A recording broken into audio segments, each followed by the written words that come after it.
So, oh Lord. Okay. I did something I wasn't trying to do. Oh, but whatever. Whatever. There was some recent news that came out of Detroit concerning the bodies of 3 females found in a burnt car.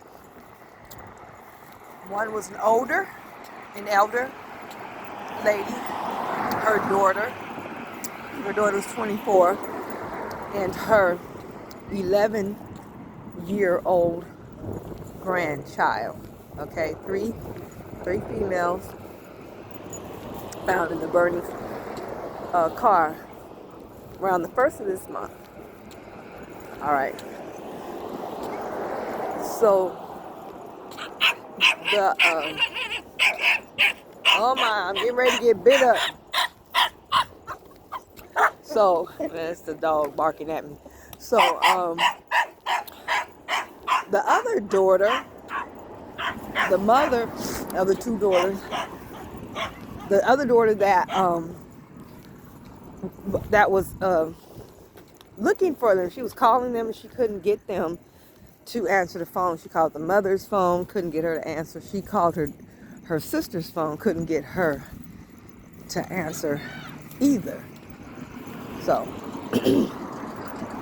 had something to do with one more child that needed to be picked up, or she was trying to pick the child up. She needed to know where they were.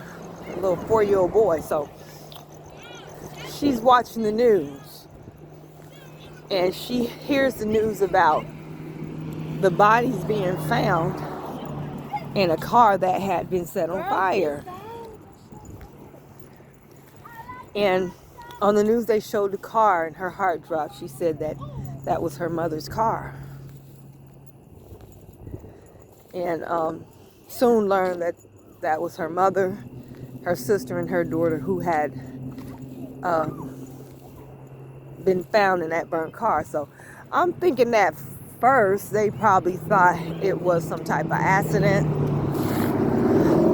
For some reason the car caught on fire or whatever. They didn't know it was a homicide. So when they started looking into it a little bit more, they called it a homicide. The mother and daughter had been shot, and the little 11-year-old girl stabbed to death. Car set on fire. So to make a long story short, the young lady's ex-boyfriend committed this heinous murder. The victim, the sister that perished, her ex-boyfriend. So he's now in custody. That's I'm sure that's a little comfort to her loved ones, especially the remaining sister that was saying on news. She'd been interviewed. She couldn't finish what she was trying to say, but she felt like she was in a nightmare. I guess she didn't. Any of us would. So you know what I'm noticing? And I've noticed this for over a decade, for a while, because I used to live in Detroit. It seems like one of the main choices for trying to cover up a murder of women in Detroit is, take them out and put them in a car, set the car on fire. I keep hearing about that. And it's always a woman or women found in the trunk of a burning car, found in the front seat, back seat of a car that had been burnt out. I don't know what that's about. I have no idea what that's about. So this man took it upon himself to play God and take these people's lives, even that of a little innocent girl just starting out in life, hasn't really lived, and her grandmother and her aunt. Why? Because the daughter didn't want him no more.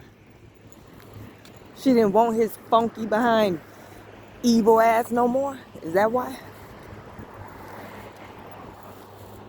What the hell is going on with our men killing us and then killing the kids too? What the hell is going on? I've never heard of this until maybe the last 20 years, 20-something years. Our men that used to do this to us. I mean, they taking out the girlfriends when they find out she's pregnant. Sometimes they take her out after the baby is born. Like that fool did, I think it was in Chicago. His baby mama had to take him to court. I think it had something to do with social services or something like that. So he ended up paying having to pay $600 a month in child support. And the thing is, I think she tried to contest it, but I think they were making him pay back child support. I don't know the complete whole story. So she was getting ready to leave, and she put her baby in the back seat, in her car seat, and this fool pulled up, shot her, took her out, and then took the baby out in the back seat. And when the police came, they had been told that it was not just her that was in the car, it was her baby too, and they didn't see the baby in the back because they didn't look on the floor.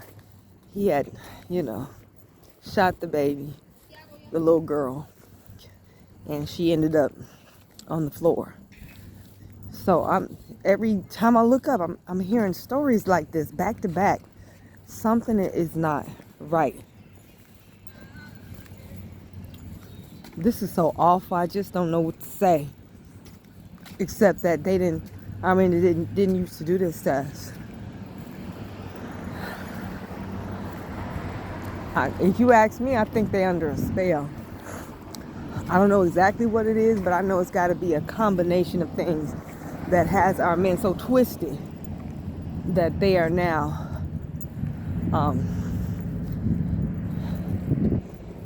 taking us out as if we have always been their worst enemy. That poor girl who is devastated, and I'm sure she's numb and it hasn't really hit her yet. Her mom's gone, her sister's gone, her baby's gone, and now she can't even have an open casket so she can view them as close to as they were physically one more last time. They got to close those people's caskets. And all for what? Sisters, you got to be careful in your choice of men. You just got to pray on it. You got to get other people's opinion on him. You got to look at the red flags and accept them as red flags as they are.